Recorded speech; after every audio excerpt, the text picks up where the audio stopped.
I think it really is a process of unshedding who you thought you needed to be so that you can actually be more of who you already were out loud and proud about it. And I think that when we can view it in that way of not becoming something we weren't, but actually just being more of who we were and not hiding that and being proud of it and recognizing that there is someone out there for everyone and really fully being the individual human that you are and allowing your team members to do the same and fully like own that and honor it, then we can begin to stand out.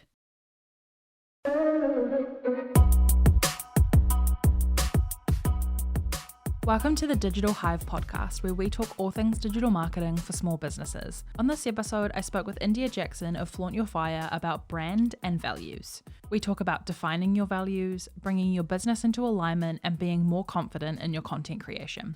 India is the CEO of Flaunt Your Fire and co-founder of Pause on the Play, and works to help entrepreneurs amplify their influence without changing who they are. Her brand visibility agency and podcast now help clients ditch stale marketing, break out of industry molds, and build authority by being themselves. I hope you enjoy listening to this chat about values, authenticity, and the humans behind the numbers.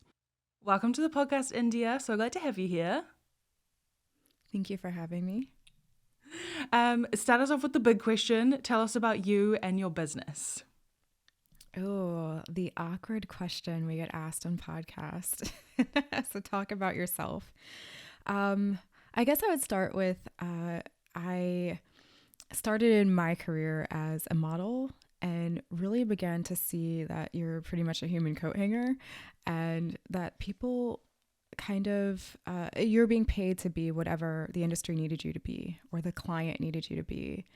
And I think that is an interesting career field, and I really enjoyed the time that I had there. But I noticed that as some of the models would start to invest into photography services, marketing services, and things like that, no one really shifted out of seeing them as a model that they get to shape who they are and instead ask them who they want to be and how do they want to be perceived or what do they want to be remembered for or known for.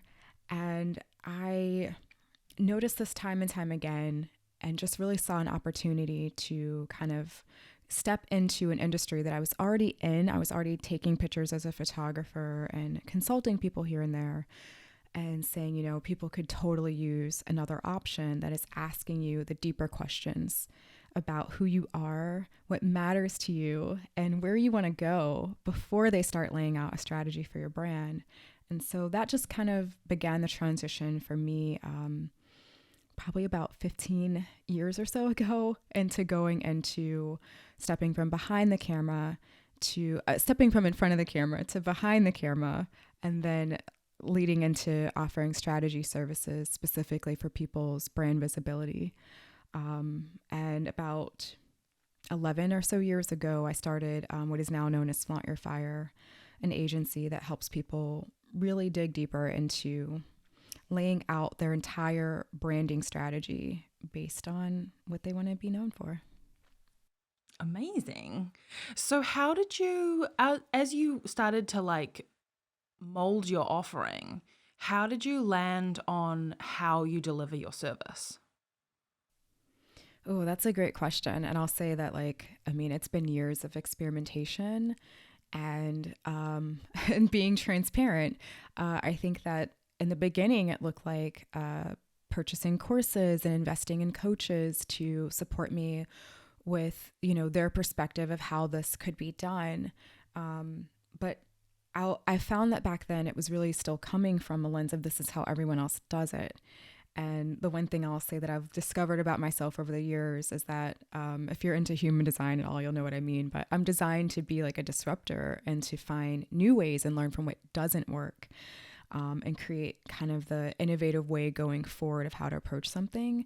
And so I found that as I was laying out my offerings back then, it looked like initially a photography service and maybe some visibility services or offerings to help people be guided through what their image would look like. So what colors are you pulling from in your wardrobe, your makeup, and things like that, so your brand stays cohesive over time. My degree is in art and design, so also, pairing that with their logo and their brand colors and things, so your brand is cohesive across the board. But I found that something was missing. I spent more time talking to my clients about who they were and really why they weren't getting to where they wanted to go, or what felt disconnected, than I did about the tangible pieces. And so I really realized as time went on that I was actually doing consulting services and strategy and not charging for that. And so eventually I transitioned the business into kind of restructuring it to start with strategy first. And then that became after the strategy and the deep dives into who you are, what your brand is here to do. If it's a brand that has multiple team members, what your team members care about and their values. And then going into, based on this as the foundation, here's where we go from there. And I say this meaning based on your brand values is where we start, is here's what you value as a human. Now here's where your brand values will go. And here's how you build up from there. Perfect. So brand and branding get thrown around a bit. And generally it boils down to some of the same things, but often people, when they talk about brand, are talking about some different things sometimes. So how do you define brand? That's such a great question. I look at it, I think many people, when they think of brand, they can go straight to brand identity. So logos, website, colors, graphics, specific typography that you're using every time that you post something or create something. But I look beyond that, and I say that your brand really is bigger than your presence. It's bigger than the tangibles. It's actually like, what would someone say about XYZ name, whether your brand is your personal name and your identity or the name of your company, when they have to explain it to someone else or someone else asks them about it and you're not in the room. To me, that is your brand. It truly is your reputation. And these tangible pieces, kind of form your reputation. Someone who wears, bright red lipstick and colorful colors like me might be perceived and have a different reputation shaped from that than someone who is very minimalist and wears all black and, is more natural in their makeup or hair appearance. Versus the language, if you're cursing and things like that, comes off very different than someone who's extra polite and whatever that may be. But at the end of the day, the brand is truly reputation, and it's built from all of these different aspects, from your actual brand identity to your actual content strategy and what you're discussing, how you discuss it, and also who you're associated with and what other brands they affiliate with yours. That's so true. It's like all of the little parts that add up together. So when you're working with clients to define their values, to kind of have that base that everything comes from, where do you start?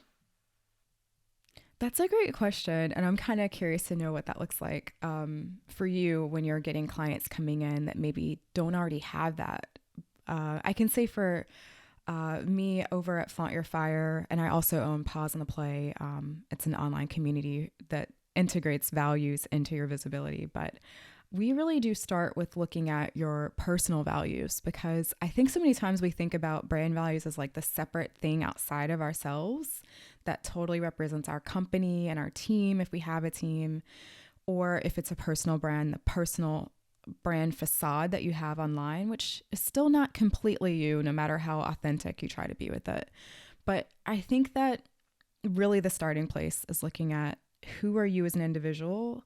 And if you have a team, who are your individual team members as humans, and what do they value in their everyday life? Because we don't leave who we are at home when we come to work or when we get on social media. So I kind of start the process of going through, what does someone care about and what matters to them? And sometimes that question can be too big and people may not really have an answer for that. And that's okay. So we dig a little bit deeper into some other questions that can help, like, what do you see happening in the world that you'd like to change? What do you see happening in your community that really has you upset or inspired? And typically under those answers can give you some insights into what you value and also what kind of impact you want to have in the world.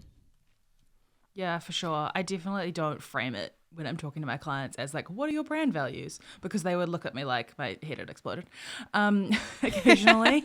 So I tend to like turn it into those other questions of like, what do you do differently to your competitors? What are you trying to achieve for people? What are your clients and customers care most about? And yeah, from that you can kind of pull it out.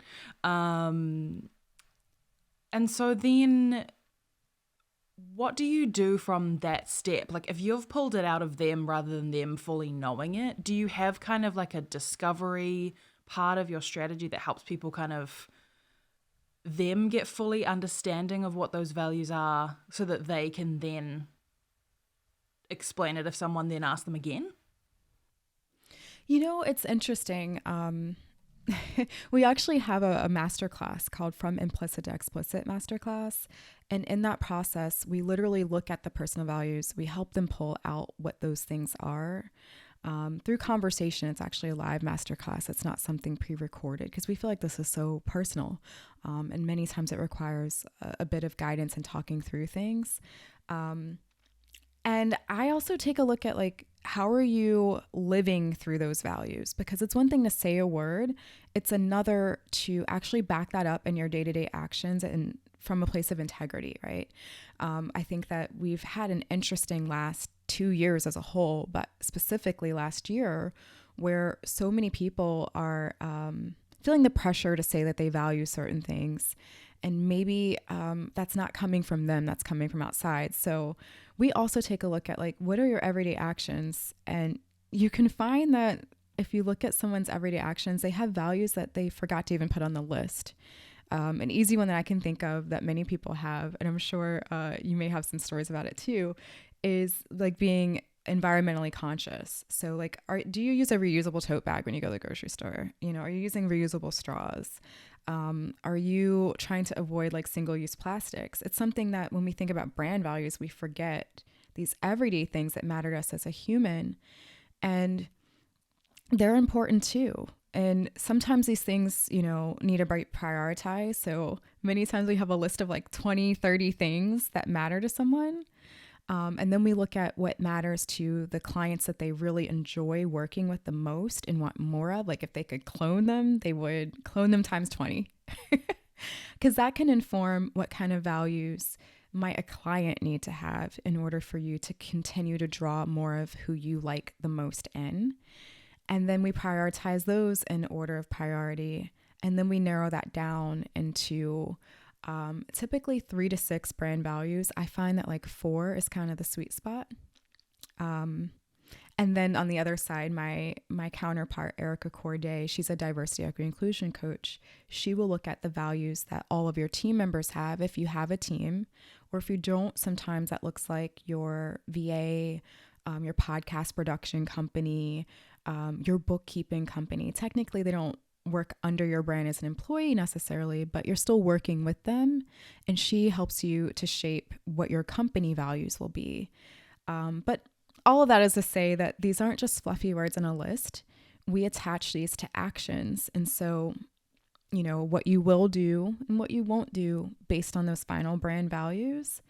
And many times we find a way of integrating your personal values that didn't make that final list into how you do business. I really like that. I feel like in a way of like turning it into those behaviors and what you actually do, it's just so much more like it can become tangible rather than just like a feeling that's maybe a document in a business plan or something like that, where people might have thought of like, what is our collective like purpose, but are you living it in every aspect of the business, and how that then comes through in your branding and marketing? No, because I think that that's so important. It allows us to continue to do what is creating the impact that we want to have on the world that we're already doing. And also it allows room to be aspirational and say, you know what, maybe we're not doing this yet. Maybe we do still have bubble wrap when we pack things instead of crinkle paper, which is more eco-friendly.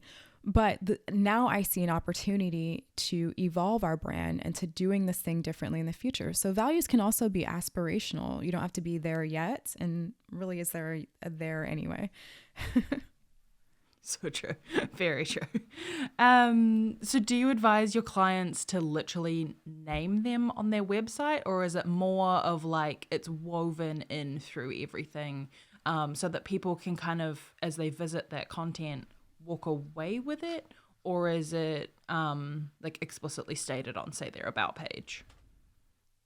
I think it depends on the brand and what you do. And also, I think it depends on who you've attracted up until the point that you've laid these out, and then also who you want to attract going forward. And sometimes if there's a stark contrast between that and you're making a major pivot, you may need to put it on your website front facing to kind of be a filter to say, if this is what you're supporting too, we're the right place for you.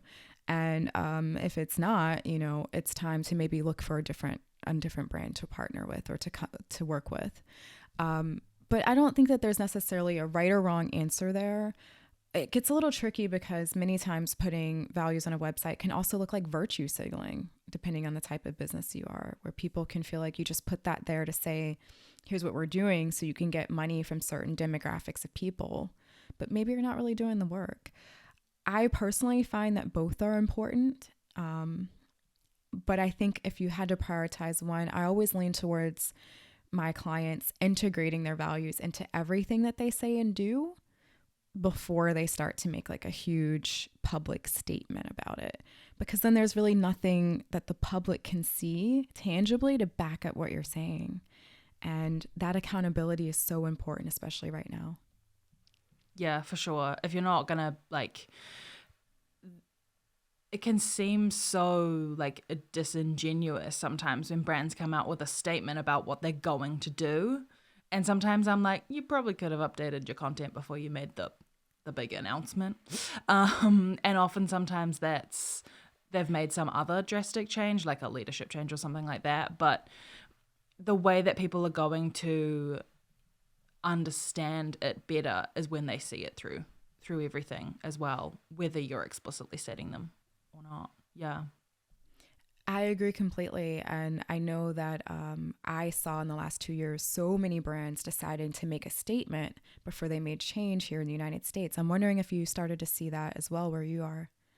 Yeah, it was definitely the same here. And I think particularly too, it was people were saying things about things that were happening in different countries without actually thinking about whether it was happening here as well. And it was kind of that thing of like, oh, that's rather than reflecting on ourselves, looking at what's happening outwards and thinking that would never happen here, when in reality, the specifics might not, but the general, unfortunately is, concept. And there are things that we can do about it rather than like externalizing the problem. I'm so glad you said that, because owning a diversity, equity, inclusion community that focuses on all values, not just that. We saw a lot of that too, where people would say, I'm in New Zealand, or I'm in Canada, or I'm in Australia, and that's not a concern here. And it's like, but it is. It's just different. It might not be this aspect of environmental sustainability, but maybe it's that aspect. Or it might not be Black Lives Matter, but Indigenous lives, and some of the things that have happened to Indigenous people in places. It's been interesting to see that. It is funny how similar we are all across the world. Yes. In good ways and in bad. Yeah. Yeah.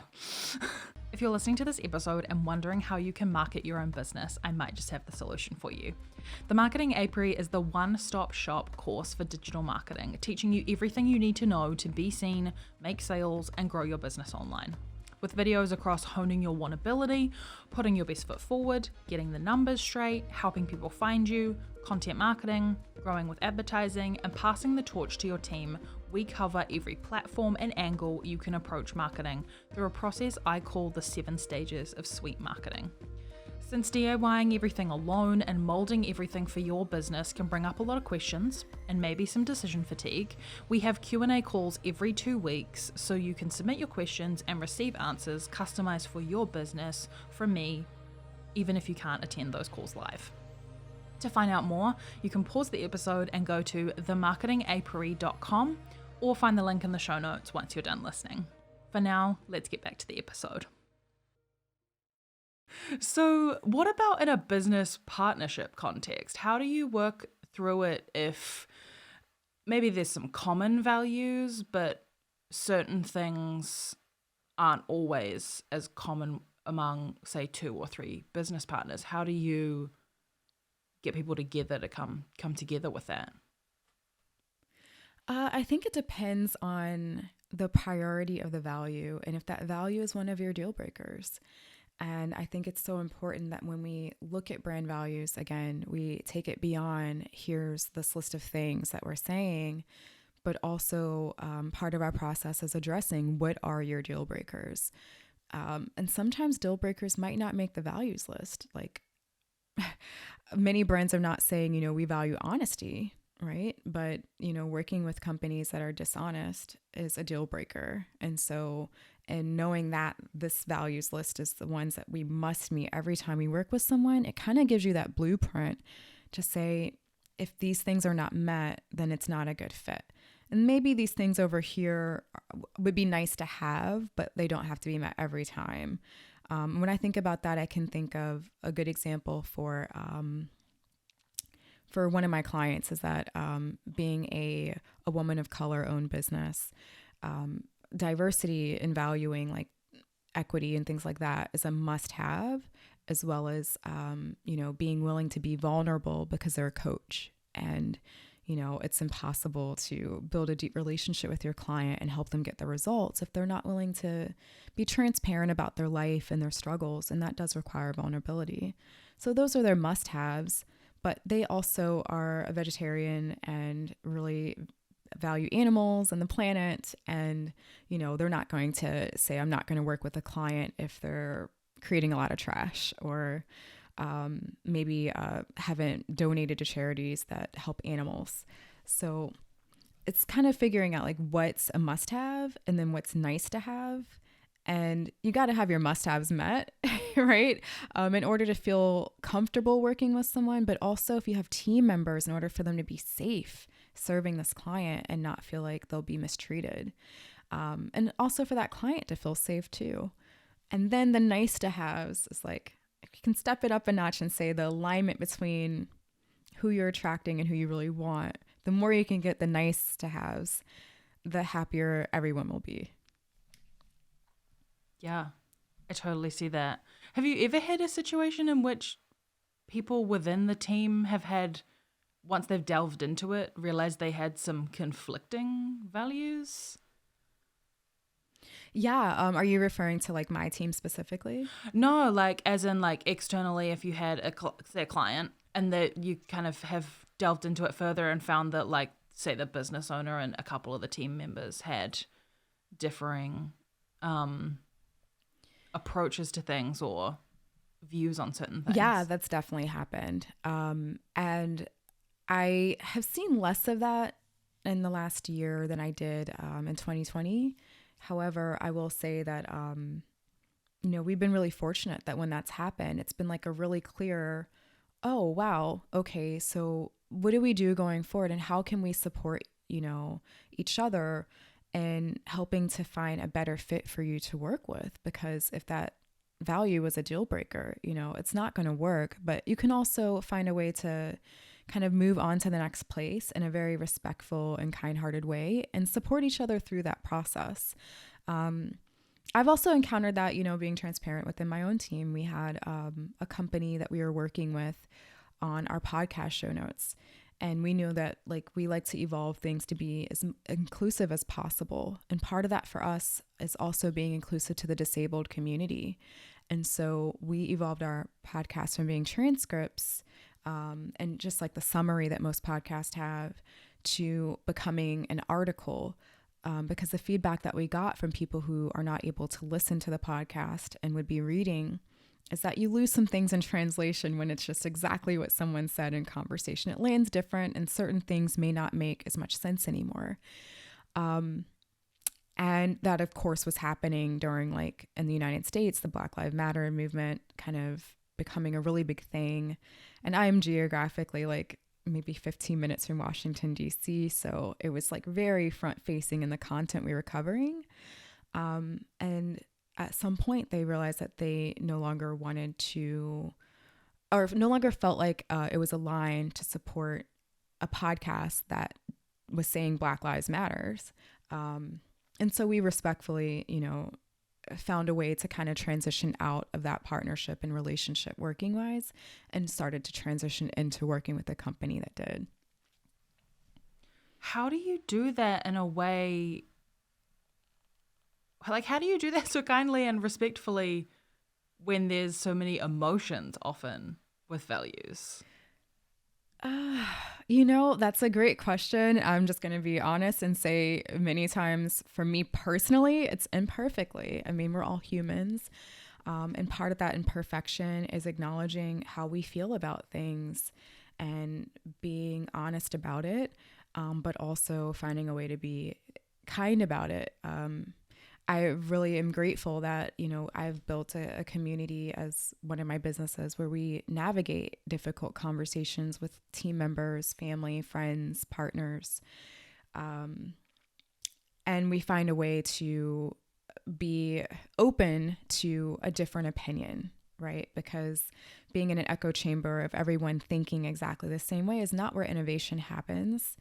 But there are also some opinions and things that may not be a good fit to partner with or to continue to work with. So for me personally, that has looked like just being honest that, let's just be real. If you're watching, you can see I'm a Black woman and I own a business with a very diverse team, from everything to a woman that is based in Zimbabwe to a team member that is Black and Puerto Rican. So that's a really misaligned fit to not value that. And I think that this person knew that. So we just kind of respectfully looked at, how can we transition out? And also, like, being transparent, I still gave them a great review. They did a great service for us when they worked for us. And I know that reviews matter to be able to get more business in, but we were also able to talk about how working for a company like mine may not be a good fit for them, period, going forward, Yeah. Is another part of it too, like, once you recognize that there's a mismatch there, kind of starting to do something about it right away so that it almost doesn't, like, fester is a terrible word, but that's the word that comes to mind. It's so true, though. It can fester if you don't. I agree 100%. I think one of the most harmful things we can do, whether we're the team member or the partner that feels like, whoa, what this brand is saying, I don't agree with, or whether we're the brand that has hired them, is to address it as soon as possible and kindly, because, things like that values is a huge part of who someone is. So to let that just kind of sit and linger, there's no good coming from it. Yeah, for sure.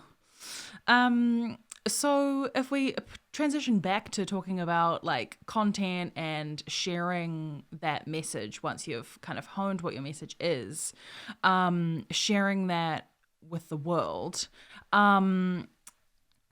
sometimes that can mean getting in front of new people and engaging them in a new way than you have before, potentially, if there was a shift there, but also in expanding the business, growing it, all that kind of scaling thing is often you need to get in front of new people. What do you recommend as, like, a starting point for anyone who's feeling stuck or overwhelmed about how they could attract those new audiences or opportunities? Oh, that's a great question. I'll say that I think one of the biggest misconceptions is that you have to, like, do something grandiose, or that when you do brand values work, you're becoming something different. And so I want to address that first, because I think before you can start sharing, it's also about being honest about what the work looks like. And I think many times it's not that you're shifting who your brand is, what it's here to do, who it serves. and also who you are as a human that's running this brand, whether you're the CEO of a team or you're a solopreneur. I think it really is a process of unshedding who you thought you needed to be so that you can actually be more of who you already were out loud and proud about it. And I think that when we can view it in that way of not becoming something we weren't, but actually just being more of who we were and not hiding that and being proud of it and recognizing that there is someone out there for everyone and really fully being the individual human that you are and allowing your team members to do the same and fully like own that and honor it, then we can begin to stand out. Like, and it really is sometimes as simple as owning and honoring that. And that's definitely more of the like the mindset pieces versus feeling like we have to falsify information or take on a new identity altogether. It's who you already are, and that maybe you just didn't give yourself permission to fully be, or you thought you couldn't be and still be successful. And so I want to say that if you're listening and that is resonating with you, that being more of yourself is actually going to make you be more successful just in that one small act. There was like a quote that the greatest and most innovative thing that you can do or freeing thing you can do is to think for yourself out loud. And I still think that that is completely true today. I don't remember who said that quote, but it's such a great one. And I really do think that when we're looking at branding and marketing, it separates you from everyone else who is trying to fit in because you now will stand out from that crowd. A great place to start, I feel like, is when we're talking about things that might be a little bit more controversial, like politics or something like that, if you've never done that before. Is to start out light and maybe not even necessarily go straight into like, we believe this, you know, because that's going to come off to other people kind of strange. Like, where'd this come from? They haven't been eased into that from your brand yet. So I find that it can also come off as like we know everything right off the bat too, and that may not rub people well. I always find the easiest thing to do is to take a look at something that you recently read, learned, consumed, listened to on a podcast. A great example is this episode. I was listening to this episode. It got me thinking about this, and here's what I learned, and here's what I might integrate into what I'm doing going forward. It's such a human thing to do that we would say in a conversation with someone face to face that we met at a party or at a networking event, but we're forgetting to do online. And it starts the conversation. It invites your subscribers, your listeners, your followers, whatever it may be, into the conversation with you. And you can ask them, what do they think about it? And keep that conversation going. That's sometimes the easiest thing. We all consume something every week that we've learned about the causes or things happening in the world that we want to be a part of supporting. And I think we forget that the things that we're learning are not necessarily the things that others are learning. And there's an opportunity to share without necessarily giving away the services that you do for free. Yeah, I love that. That's awesome. So sometimes when you feel like you're like starting out or if you have transitioned in any way, maybe from a different career or something like that, one of the things that personally I've found a little harder is when you feel like you're kind of talking into the abyss and you maybe don't have what feels like not many people. When I loved the, I think it was a TikTok that was like, 30 people might not seem like a lot, but if 30 people walked into my store right now, I'd be very overwhelmed. Yes. So in certain spheres, the 10,000 follower on Instagram is kind of a thing that people look forward to because of the swipe up and being able to link. And to me, I kind of think that's almost an illusion of a way that you could get more people to your website, because if they don't feel connected to you, it doesn't really matter how easy it is to get to that link if they don't have kind of like that reason to want to look at the link, because maybe they don't have that connection with you yet as the referrer of that link. How do you talk to your clients, or how do you recommend to people that they connect with their audience better so that it can have that knock-on effect in terms of marketing? That's such a great question. And I think specifically when it comes to swipe up, it's a lie. Like, I mean, my personal brand, the India Jackson, has swipe up. And, I use the feature, but realistically, the way that Instagram technically works is it's designed to keep you on Instagram. That's how Instagram makes their money. So even when you have swipe up, which is supposed to be this more elevated feature that's going to bring all the traffic to you, you're swiping up for the website to still load in Instagram, not in, if you're using iPhone, Safari or Google Chrome if you're on an Android, it still loads in Instagram. So even then, it's not like if you come back to your web browser later, that pair of shorts you were looking at or the coaching service you were looking at or the lipstick or whatever it may have been is still going to be there waiting for you. So that conversion is still questionably, like, is it any different than really clicking on the link in your bio? I'm going to say I'm not too sure. Looking at the stats, yes, you might get a couple of clicks from swiping up, but realistically, most people are still going to make a buying decision from going to your website later on from their computer. We're just going to call that what it is. So when you can wrap your mind around that, like, what can you do differently then to begin the relationship? And I did an article with Forbes magazine where I talked about like how to build an audience that'll sell for you, right? Instead of you having to sell to them all the time. And one of the most important things you can do is to remember that the people following you are humans. Like you said, if you had 30 people in your storefront or in your office all at once, that'd be a lot, especially if like your area is still dealing with COVID. You might not even want that many people right now.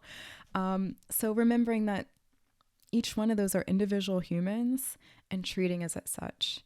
Number one, introducing yourself. If somebody new has been liking on a lot of your pictures or followed you and they're engaging, figure out the time that feels right. You don't want to seem pushy, but you have an opportunity to slide in their DMs and say, hey, I noticed that you've blah, blah, blah, and I saw this on your page, and human to human, I find you interesting. Let's talk.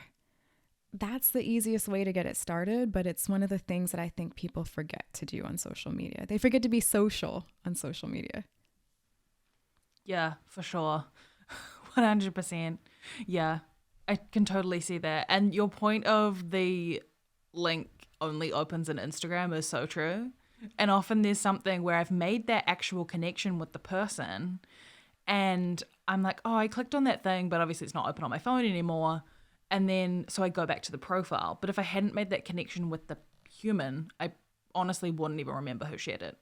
So I wouldn't be able to go back. Thank you for saying that, because I think that is most people's experience. And from the outside looking in, many marketers forget to tell you that piece. They sell you on the followers because it's easy to do follow, unfollow, or like groups or pods and gain followers, right? So that pulls in your money to pay for these services, but that doesn't actually convert into any tangible revenue for you. Yeah. I guess too, the thing of like say an influencer or a content creator who has over 100,000 subscribers, but potentially never sells anything. Maybe their client is like, sponsors or things like that, versus a business who can have 50 followers on Instagram and be completely successful and have an amazing business. So focusing on who those actual connections are, who the humans are, what they need. And I mean, there's obviously a thing of like keeping it somewhat relevant to your offer if it's going to end up making you money, but building that connection on a human level makes so much more sense rather than like, these are my followers. Also, followers often makes me think of a cult. So I always like to think of like audience because they're the people who are listening to what you're saying. Yeah, no Kool-Aid. It's funny. I've slowly started to say like, these are my humans or these are my people as like a reminder to myself, but also to my team that there's real people on the other side of that. And it's funny you mentioned influencers because some of my client base are influencers where they don't have a product of their own that they're selling per se. They're sending people to someone else's product, or they're talking about a product that they were sponsored to create content for. as like a content creator. And even they benefit from having less followers that they actually have a working relationship with, that they, have conversations with them in DMs, or they're offering free value by doing free makeup classes on how to do your own makeup if they're a beauty influencer, whatever that is. Then the influencers have the massive following, which is getting brand recognition for smaller companies that maybe people don't know who they are, but it's not converting into sales. I've seen some brands that have, 100,000 followers, for example, and still do less in revenue from their affiliate links than brands that have less than 5,000 followers, because of the relationship that smaller influencer was able to build with the people following them. And in a way, I guess that's where influencer comes from, is like the influence they have. But really, it's just what kind of a human connection do they actually have with the people behind the numbers? Oh my goodness, that is a conversation in itself of like the influencer word. It is so overused, and I'm like, it is not what I think most people are attaching it to, which is like massive followers and affiliate links. It's actually being influential, that people know, like, and trust you, and that you have positioned yourself as a leader that they are willing to follow and to take action based on what you're talking about. And I think that, yeah. Just like brand, it's like, can we just like redefine everything in this industry, please? I feel like the reason I go towards like content creator over influencer is because I almost feel like, as a audience member, I get more value when people focus on the content that they are creating than the influence they're trying to make. And that's because of the human. They're trying to create the content for the human rather than the collective, which I guess also comes into like, if you're trying to be something to everyone, you can end up being nothing to everyone because you aren't different, or or like blah, blah, blah, but the inauthenticity of it distances you on a human level from people, because people can detect that it's not real. So there's that too. Right. I mean, that's the thing, is like, are you trying to appeal to everyone? Because if so, you're probably appealing to no one. And you're not being yourself. And I mean, I think that so many people have left the corporate world because they want to be happy with what they do. So it's like, don't forget that, why are we left the corporate world. For many of my clients, they left the corporate world because they wanted to build something that they would be happier with and had more impact. And somewhere along the way, it's easy to lose your way and forget that, and then start doing what you think is expected of you, but it's not really who you are, and it's not making you happy either if you're having to be something you're not. Yeah, 100%. Yeah, I really like that. So maybe this isn't quite how you feel all the time. And we've touched on this a little bit, but you come across as majorly confident. And part of that probably comes from being authentic and your total, like, yourself that you feel comfortable in. But for anyone who is hesitant in being like the face of their brand online, do you have any advice for them around that? Well, first, I am not majorly confident all the time. That's required a lot of work. And I've mastered the art of coming off that way, even when I don't feel that way. I think that authenticity, as you said, it's an overused word, but if we can look at that as also being transparent and sharing, and remembering that Emma on the other side of this conversation is still another human, all of that helps. I find that many times when I've felt the least confident, it's been when I've been still in the, like, trying to put myself in a box that I think someone else needs me to be in a conversation, or needs me to be visually because I'm representing their company instead of my own. And so I think the more that we can be ourselves, the more confident we will feel. And also, like, practice,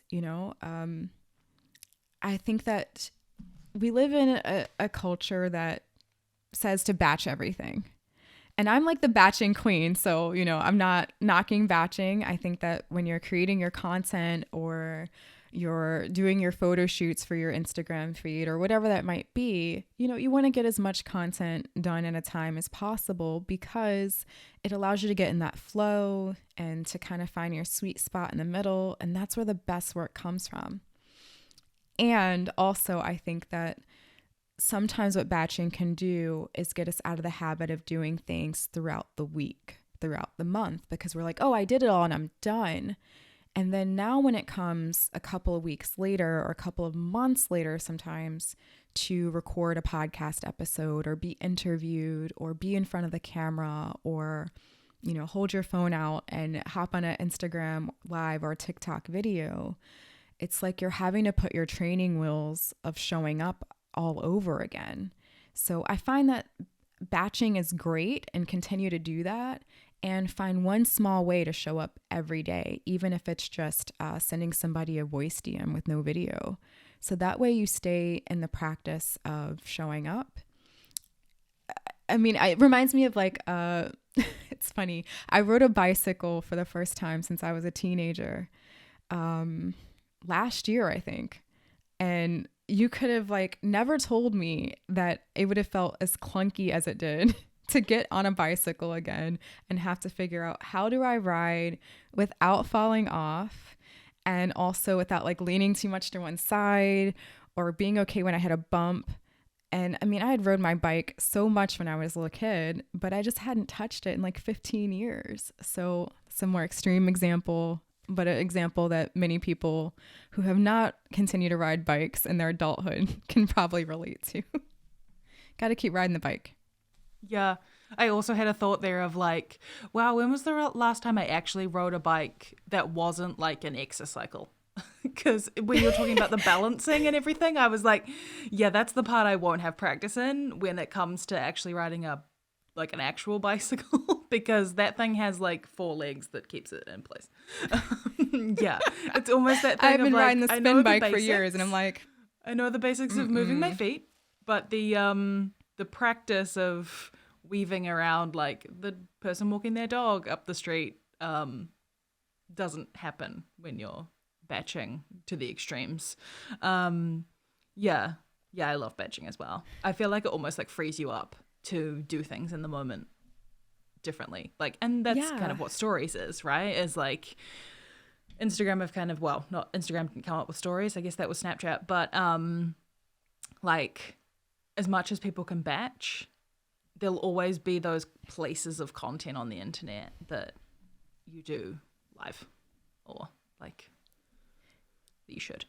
Yeah, and I find that one of the things I started experimenting with, so I didn't create more content than I really needed, because that's a thing sometimes too, is when I batch most of my content, but in between batching, maybe what I'll do is a sprint where I'll do an ask a day for a month.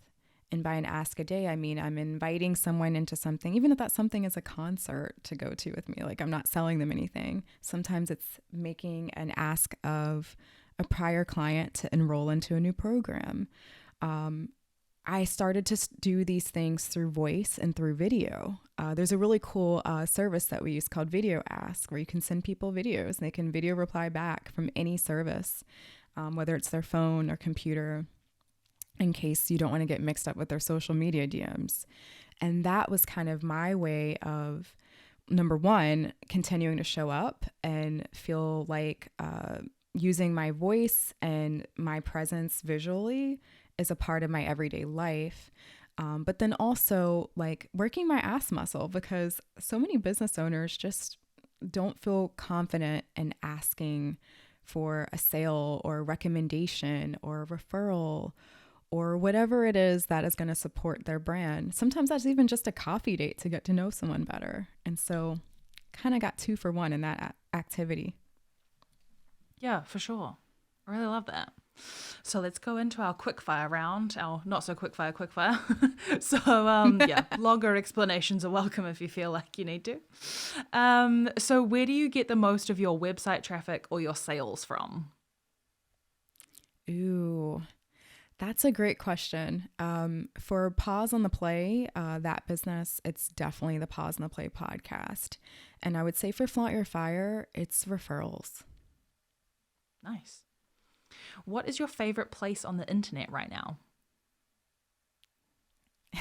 Pause on the play, the community. But if I were to pick something that is not something I own, I've really enjoyed the Being Boss community as well as What Works. Those are two communities very focused on figuring out what works in your business for What Works. And I definitely learned from what doesn't work. So being able to share mistakes and things we've learned has helped me to kind of tidy up my systems and back end structure my business. And the Being Boss community is just such a great community that goes into, of course, like laying out your business structure and being the leader of your business. But I've also really enjoyed the pieces of that dive into the woo stuff that I've started to go into, like crystals. I mean, I have like so many crystals from Emily, who owns its company, Almanac Supply Co. And they just give you such great energy to have around you when you're on calls and with clients. And for me, helps calm my nervous system when I'm going to be visible. Nice. What are you looking forward to the most in the next year of business? Ooh, I am looking forward to really taking our community up to the next level. Our community Pause on the Play, we've invited some amazing members in, and we've had some great speakers along the way. And we've been in a season of building out our resources database, which is like all of our prior live events, recordings, and trainings. And we have some really cool things happening in there to support people with really being able to integrate a give back strategy as a part of their business, integrate their values into their business, and also be more of themselves publicly. Yeah. What about in the offline world? I'm in a really happy place in my life right now. So I'm looking forward to traveling more and spending more time with the people I love. I had a season of really curating what my family looks like. And I'm so thankful and grateful that I have such incredible people around me, especially given the roller coaster of a couple of years that America's had. And so just being able to get more quality time with them has meant a lot to me. Awesome. So if someone is listening to this episode and they want to grow their own online presence, what is the one thing you recommend they do next? Oh, I'm going to say to take a few minutes and really lay out what are some things that matter to you and are important to you. If you're not quite sure, I'm going to say a great place to start is if you have, whether you have a job and like a career or you own a business, ask yourself what's not working in your industry or your workplace. It's a great place to start. And what would you like to change about that? Another great place to start is to ask yourself, what do you see happening in your community that you would like to support more of happening? And what would you like to see less of? And then ask yourself, as you come up with those answers to those questions, why? And then why again? And then why again? And each why will kind of help you land on a new value that's important to you. And then from there, ask yourself for each one of these values, what will I do and what won't I do to continue to live with an integrity of this? So if you value the environment, maybe you make the decision that from now on, you will no longer accept the straw when you order food, And so you're not using this plastic straw that gets stuck in animals' bodies. It's kind of gross. But what you will do is you'll bring your own reusable straw. Small little things like that we don't think about or sometimes can feel like they don't matter, that when we do them over and over and over again throughout our life, add up to big changes in the world and allow us to also share with other people some small things that they can do to help further the changes that you want to see happening too. That's amazing. I love that. We start with a big question and we end with the real big question. No pressure. Right. Amazing. So I know you're interviewing me, but I am curious. I want to ask you, what are you looking forward to the most in the offline world? In the offline world, I'm looking forward to traveling, which is a very fun thing to say right now because as we record this, New Zealand is back in lockdown. But Here too. yeah, but even just locally within New Zealand, I don't really see me potentially being able to go back overseas for the next year, but just going and adventuring in my own like actual backyard is what I'm looking forward to the most. I love hearing that because I always find that the place that you live has so many like hidden little gems that because we live there, we don't take the time to like go find what they are, or we know what they are, but we just haven't given ourselves permission to make the time to enjoy them. So I'm so excited to hear that you're going to do that. And I'm not going to let you escape without saying what you're looking forward to most next in your business. Ooh, I'm really looking forward to this podcast and how it's going to change. I mean, it's essentially going to change how I do content, but also just I'm so enjoying the conversations I'm having with people and like the conversations it will spark as a result of people listening to it. That's what I'm really looking forward to. It's my favorite part is knowing that the conversations keep going after the episode.